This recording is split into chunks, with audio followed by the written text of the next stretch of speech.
নমস্কাৰ প্ৰিয় দৰ্শক, পুনৰ এবাৰ আপোনালোক সকলোকে এই চেনেলটোৰ এটা নতুন ভিডিঅ'লৈ আন্তৰিক স্বাগতম জনাইছো। আজিৰ এই ভিডিঅ'টোৰ জৰিয়তে আপোনালোকৰ লগত শ্বেয়াৰ কৰিম বছৰৰ শেষৰ পূৰ্ণিমাৰ দিনটোত আপুনি এমুঠি চাউলেৰে কোনটো উপায় কৰিব লাগিব।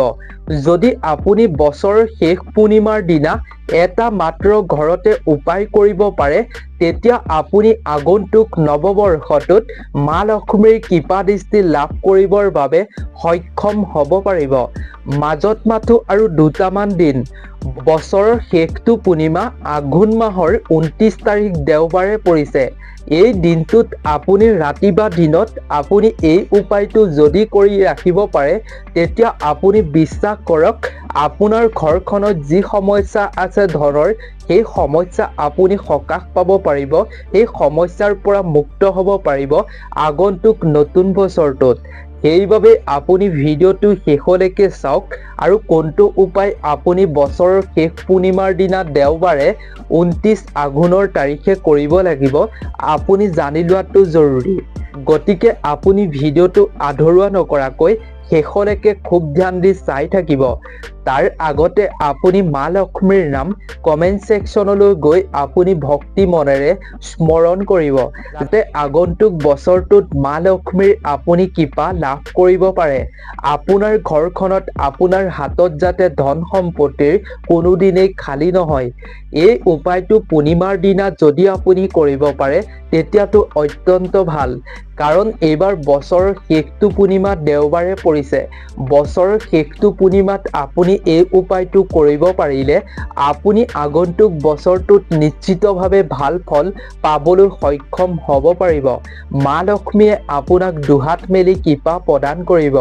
আপুনি বিশ্বাস নহ'লে আপুনি এই উপায়টো এবাৰ কৰি চাওক। আপুনি এই বছৰটোত, আপুনি আগন্তুক নতুন বছৰটোত 2025 বৰ্ষটোত আপুনি নিশ্চিতভাৱে সুফল পাব আৰু আপোনাৰ সমস্যা দূৰ হৈ পৰিব। শেষ হৈ পৰিব আপোনাৰ সমস্যা। আগন্তুক 2025 বৰ্ষটোত আপোনাৰ ধন টকাৰ কোনোদিনেই আপুনি অভাৱৰ সন্মুখীন হ'বলগীয়া নহ'ব। এই ভিডিঅ'টো শেষলৈকে চালে আপুনি ভক্তি মনেৰে এই উপায়টো কৰিব পাৰিলে আপুনি সেই সমস্যাৰ পৰা চিৰদিনৰ কাৰণে মুক্ত হ'ব পাৰিব আৰু আপুনি আপোনাৰ পৰিয়ালৰ লগত এক সুখী জীৱন যাপন কৰিবলৈ সক্ষম হ'ব পাৰিব। গতিকে প্ৰিয় দৰ্শক, ভিডিঅ'টোৰ মাজলৈ আগবঢ়াৰ আগতে যদি আপুনি প্ৰথমবাৰ এই চেনেলটোত ভিজিট কৰিছে, তেন্তে এই চেনেলটো ছাবস্ক্ৰাইব কৰি ৰাখিব। কিয়নো আপুনি প্ৰতিদিনে এই চেনেলটোত এটা গুৰুত্বপূৰ্ণ কথা জানিব পাৰিব। সেইবাবে সকলোৱে চেনেলটো ছাবস্ক্ৰাইব কৰি ৰাখিবৰ বাবে একেবাৰে নাপাহৰিব। প্ৰিয় দৰ্শক, এই উপায়টো পূৰ্ণিমাৰ দিনা কৰিব পাৰিলে আপুনি মা লক্ষ্মীক সন্তুষ্ট কৰিব পাৰিব। মা লক্ষ্মী হৈছে ধনৰ দেৱী। ধনৰ দেৱীক সন্তুষ্ট কৰিব পাৰিলে আপুনি আগন্তুক বছৰটোত ধনৰ সমস্যাত ভুগিবলগীয়া নহয়। আপুনি কষ্ট কৰিও ধন টকা পইচা যদি উপাৰ্জন কৰিব পৰা নাই, ঘৰত সঘনাই আপোনাৰ যিকোনো ক্ষেত্ৰতে যিকোনো সমস্যাতে টকা পইচা ৰৈ নাথাকে, তেন্তে সেই সমস্যাৰ পৰাও আপুনি সকাহ পাব পাৰিব। মা লক্ষ্মীয়ে আপোনাক দুহাত মেলি কৃপা প্ৰদান কৰিব। মা লক্ষ্মীৰ কৃপা দৃষ্টি পাবৰ বাবে প্ৰতিজন ব্যক্তিয়ে মনে প্ৰাণে কামনা কৰে। কিয়নো মানুহৰ জীৱনত টকা বহুত প্ৰয়োজন। টকা নহ'লে আপুনি জীৱনত সুখেৰে জীৱন যাপন কৰিব নোৱাৰে। সেইবাবে বহুতে মা লক্ষ্মীক সম্পূৰ্ণ ৰীতি নীতিৰ অনুসৰি পূজা অৰ্চনা কৰে। কিন্তু বহু মানুহে পূজা অৰ্চনা কৰাৰ পাছতো মা লক্ষ্মীৰ কৃপা লাভ কৰিবৰ বাবে সক্ষম নহয়। শাস্ত্ৰত কোৱা হৈছে যে মা লক্ষ্মী অত্যন্ত চঞ্চল, কিয়নো তেওঁ একেখন ঘৰতে বা একেটা সময়তে তেওঁ বেছি দিন নাথাকে। যিখন ঘৰত বাস কৰিব সেইখন ঘৰত ধন সম্পত্তিৰে ভৰি থাকে আৰু যিখন ঘৰত বাস নকৰে মা লক্ষ্মীয়ে, সেইখন ঘৰত নানা ধৰণৰ সমস্যাৰ ভোগ কৰিবলগীয়া হয়। এইবাবে আপুনি মা লক্ষ্মীৰ কৃপা দৃষ্টি পাবৰ বাবে আপোনাৰ ঘৰখন ভালদৰে পৰিষ্কাৰ কৰি ৰখাটো জৰুৰী। কাৰণ মা লক্ষ্মীয়ে লেতেৰা পৰিৱেশ একেবাৰে পচন্দ নকৰে। যিখন ঘৰত লেতেৰা পৰিৱেশ হয়, সেইখন ঘৰত মা লক্ষ্মীয়ে কেতিয়াও বাস নকৰে। সেইখন ঘৰত কেতিয়াও মা লক্ষ্মীৰ প্ৰৱেশ নহয়। আৰু মা লক্ষ্মীৰ প্ৰৱেশ নহ'লে আপোনাৰ ঘৰখনত আপুনি নিশ্চয় জানে কিমান সমস্যাৰ আপুনি সন্মুখীন হ'ব লাগিব। সেইবাবে আপুনি আপোনাৰ ঘৰখন নতুন বছৰৰ আগতেই ভালদৰে পৰিষ্কাৰ কৰি ৰখাটো জৰুৰী। এইবাৰ আমি আপোনালোকক জনাম আপুনি বছৰৰ শেষটো পূৰ্ণিমাৰ দিনা দেওবাৰে আঘোণ মাহৰ 29 তাৰিখে আপুনি এমুঠি চাউলেৰে আপোনাৰ ঘৰত থকা কোনটো আপুনি ঘৰতে উপায় কৰিব লাগিব, যিটো উপায় কৰাৰ ফলত আপোনাৰ ঘৰখনত যি সমস্যা আছে সেই সমস্যাৰ পৰা আপুনি সকাহ পাব পাৰিব। তাৰ আগতে যদি আপুনি ইমানলৈকে এই ভিডিঅ'টোত এটা লাইক কৰা নাই তেন্তে এটা লাইক কৰি আমাক ভিডিঅ' বনোৱাত মনোবল বৃদ্ধি কৰিব বুলি আশা কৰিলোঁ। আহক তেন্তে আমি বেছি পলম নকৰি উপায় কেইটাৰ মাজলৈ আগবাঢ়ো। প্ৰিয় দৰ্শকসকল, দেৱী লক্ষ্মী যদি প্ৰসন্ন হৈ যায় জীৱনত সুখেৰে ভৰি পৰিব আৰু সেয়েহে দেৱী লক্ষ্মীক প্ৰায় প্ৰসন্ন কৰিবলৈ প্ৰতিজন ব্যক্তিয়ে মনে প্ৰাণে কামনা কৰে। সকলোৱে বিচাৰে যে তেওঁৰ ওপৰত দেৱী লক্ষ্মীৰ আশীৰ্বাদ সদায় থাকে, তেওঁলোকৰ ঘৰখনত যাতে দেৱী লক্ষ্মীয়ে বাস কৰে। আজিৰ এই ভিডিঅ'টোত আমি আপোনালোকক এটা সৰু উপায়ৰ বিষয়ে ক'ম, যিটো উপায় আপুনি বছৰৰ শেষটো পূৰ্ণিমাৰ দিনা কৰিলে আপুনি সুফল পাব পাৰিব। আমি যদি উপায়ৰ বিষয়ে ক'বলৈ যাওঁ তেন্তে বহু উপায়ৰ বিষয়ে ক'ব পাৰি। এইসমূহ পদ্ধতি বা এইসমূহ উপায় বেলেগ বেলেগ কৰিব পৰা থাকে, বেলেগ বেলেগকৈ কৰিব পাৰি। আজিৰ এই ভিডিঅ'টোত আমি কম চাউল লৈ আপোনাক কৰিব পৰা এটা উপায়ৰ বিষয়ে ক'ম। মাত্ৰ আপুনি 21টা চাউল লৈ এই উপায়টো কৰিব পাৰিব। আপোনাক বেছি চাউলৰো প্ৰয়োজন নাই, এমুঠিৰ সলনি আপুনি মাত্ৰ 21টা চাউলেৰে এই উপায়টো কৰিব লাগিব। আপুনি সেই চাউলকেইটা লোৱাৰ সময়ত এটা কথা লক্ষ্য কৰিব, চাউলকেইটা যাতে আপোনাৰ ভঙা চিঙা নহয়। আপুনি সম্পূৰ্ণ গোটা চাউল 21টা লৈ আপুনি এই উপায়টো কৰিব লাগিব। আপুনি লিখি ল'ব চাউলকেইটা, গোটা চাউলকেইটা। আপোনাৰ ঘৰত থকা চাউলৰ টেমাৰ পৰা আপুনি 21টা চাউল মাত্ৰ ল'ব আৰু সেই 21টা চাউল আপুনি গোটা ল'ব। ভঙা চিঙা যাতে নাথাকে তাৰ প্ৰতি আপুনি লক্ষ্য ৰাখিব।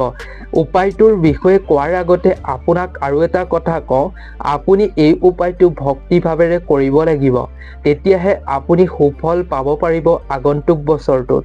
ভক্তিভাৱ নাথাকিলে আপুনি এই উপায় কৰাৰ ফলত একো সুফল পাবলৈ সক্ষম হ'ব নোৱাৰিব। সেইবাবে মনত ভক্তিভাৱ ৰাখি আপুনি দেৱী লক্ষ্মীক আপুনি হৃদয়ৰ পৰা স্মৰণ কৰি প্ৰাৰ্থনা কৰি এই উপায়টো কৰিবলৈ চেষ্টা কৰিব। তেনে কৰিব পাৰিলেহে আপুনি আগন্তুক বছৰটোত সুফল পাবলৈ সক্ষম হ'ব। প্ৰিয় দৰ্শক, মাত্ৰ 21টা চাউলেৰে আপোনাৰ ভাগ্য সলনি কৰি দিব। বহু সহজ এই উপায়টো কৰিবলৈ। আপুনি পূৰ্ণিমাৰ দিনা কৰিব পাৰে, নহ'লে আপুনি আগন্তুক বছৰটোত অৰ্থাৎ 2025 বৰ্ষৰ প্ৰথম শুক্ৰবাৰৰ দিনটোতো কৰিব পাৰে। দেৱী লক্ষ্মীক প্ৰসন্ন কৰিবলৈ আপোনালোকে যিমান উপায় কৰিছে তাৰ ফল একোৱেই আপুনি যদি পোৱা নাই, এই উপায়টো আপুনি এবাৰ কৰক। কিন্তু প্ৰিয় দৰ্শক, এই উপায়টো কৰিলে আপোনালোকে হাতে হাতে ইয়াৰ ফল পাবলৈ সক্ষম হ'ব। ধন প্ৰাপ্তিৰ বাবে আপুনি বহু কষ্ট যদি কৰিছে, বহু উপায় আপুনি কৰিছে, ইনকাম আপোনাৰ একোৱেই হোৱা নাই, আপুনি সুফল পোৱা নাই, আপুনি যদি ধন বিচাৰে বাৰে বাৰে আৰু ধন আপুনি পোৱা নাই, তেতিয়া আপুনি এই উপায়টো কৰাটো জৰুৰী। অতি সোনকালেই আপুনি ইয়াৰ সুফল পাব। 21টা চাউল এটা উপায় আছে, যিটো উপায় আপুনি শুক্ৰবাৰ বা পূৰ্ণিমাৰ দিনা ৰাতিপুৱা কৰিব লাগিব। ৰাতিপুৱা যেতিয়া আপুনি গা ধুই অৰ্থাৎ স্নান কৰি আপোনালোকে কাপোৰ পিন্ধিব, অৰ্থাৎ ৰাতিপুৱা সোনকালে যেতিয়া সকলো ফাল শান্ত হৈ থাকিব, আপোনালোকে ৰঙা ৰঙৰ কিবা এখন কাপোৰ পিন্ধিব। পাছত আপুনি পূজাৰ ঠাইত বহি লক্ষ্মী দেৱীৰ ওচৰত আপুনি এগছি আপুনি শুদ্ধ প্ৰদীপ জ্বলাব। তাৰ পিছত আপোনালোকক লাগিব সৰু টুকুৰা ৰঙা ৰঙৰ এখন কাপোৰ, ৰুমালতকৈ সৰু হ'লেও হ'ব। আপোনালোকে আপোনালোকৰ সেই 21টা চাউল তাত থ'ব লাগিব আৰু আপুনি চাউলকেইটা ভঙা চিঙা নল'ব, তাৰ প্ৰতি লক্ষ্য ৰাখি সেই চাউলকেইটা আপুনি তাত থ'ব। চাউলকেইটা আপুনি হালধিৰ ৰং কৰি লওক হালধিৰ ওপৰত বাল্টিং এটা লৈ তাত পানী দি মিহলাই চাউলকেইটা আপুনি মিহলাই ল'ব। এতিয়া চাউলকেইটা ৰং হৈ যাব, কিন্তু চাউল আপুনি বেছি ল'ব নালাগে, মাত্ৰ 21টা চাউলহে ল'ব, বেছি নহয়। তাৰপিছত আপুনি হালধি লগা চাউলকেইটা ৰঙা ৰঙৰ এখন কাপোৰত থ'ব লাগিব। তাৰপিছত আপুনি চাউলকেইটা অলপ শুকুৱাই ল'ব। তাৰপিছত চাউলকেইটা আপুনি লক্ষ্মী দেৱীক অৰ্পণ কৰি দিব লাগিব। আপোনালোকে বহি তাত লক্ষ্মী দেৱীৰ ওচৰত এই মন্ত্ৰ জপ কৰিব লাগিব। মন্ত্ৰটো হৈছে ওম সিং শ্ৰীয়ায়ে নমঃ, নাইবা আপুনি লক্ষ্মী দেৱীৰ চালিচা পঢ়ক। এই মন্ত্ৰটো জপ কৰক, নহ'লে আপুনি লক্ষ্মী দেৱীৰ চালিচা আবৃত্তি কৰক। ইয়াৰ পিছত আপোনালোকে যেনেকৈ পূজা কৰে তেনেকৈ কৰক। ফুল দিয়ক, ভোগ দিয়ক, আপুনি কোনো কথা নাই। তাৰপিছত আপুনি সেই কাপোৰখন যি আপুনি হালধিৰ ৰং কৰি লোৱা চাউল 21টা ৰঙা কাপোৰখনত লৈছিলে, তাৰপিছত আপুনি সেই কাপোৰখন বান্ধি আপোনাৰ য'ত আপুনি পইচা ৰাখে সেই পইচা ৰখা ঠাইত বা টোপোলা বা মোনাত আপুনি পাৰ্চত ভৰাই থৈ দিয়ক। চাউলৰ এই উপায়টো যদি আপুনি এনেকৈ কৰি ধনৰ ঠাইত আপুনি ৰাখিব পাৰে, এই উপায়টো আপুনি মাহৰ এটা দিনত কোনোবা এটা শুক্ৰবাৰ নহ'লে পূৰ্ণিমাৰ দিনা কৰিব লাগিব। সেইবাবে আপুনি বছৰৰ শেষ পূৰ্ণিমাৰ দিনা কৰি আপুনি সম্পূৰ্ণ লাভ পাব পাৰিব, যদি আপুনি বছৰৰ শেষ পূৰ্ণিমাৰ দিনা কৰিব পাৰে। আৰু আপুনি বছৰৰ শেষ পূৰ্ণিমাৰ দিনা কৰিলে আপুনি আগন্তুক বছৰটোত সুফল পাব পাৰিব। সেইবাবে আপুনি বছৰৰ শেষ পূৰ্ণিমাৰ দিনা কৰাটো জৰুৰী। গতিকে প্ৰিয় দৰ্শক, আপুনি সেইবাবেই বছৰৰ শেষ পূৰ্ণিমাৰ দিনা আঘোণ মাহৰ 29 তাৰিখ দেওবাৰে আপুনি এই উপায়টো কৰিব দিনত বা ৰাতি। তেতিয়া আপুনি আগন্তুক বছৰটোত সুফল নিশ্চিতভাৱে পাব পাৰিব। আপুনি আপোনাৰ কষ্টৰ ফল আপুনি নিশ্চয় পাব। এই উপায়টোৱে আপোনাক নিশ্চয় ফল দিব। আপুনি বিশ্বাস ৰাখি ভক্তিভাৱেৰে এবাৰ এই উপায়টো পূৰ্ণিমাৰ দিনা কৰি চাওক। আপুনি আগন্তুক বছৰটোত ভাল ফল পোৱাটো একেবাৰে নিশ্চিত। আজিৰ এই ভিডিঅ'টো ইমানেই আছিল।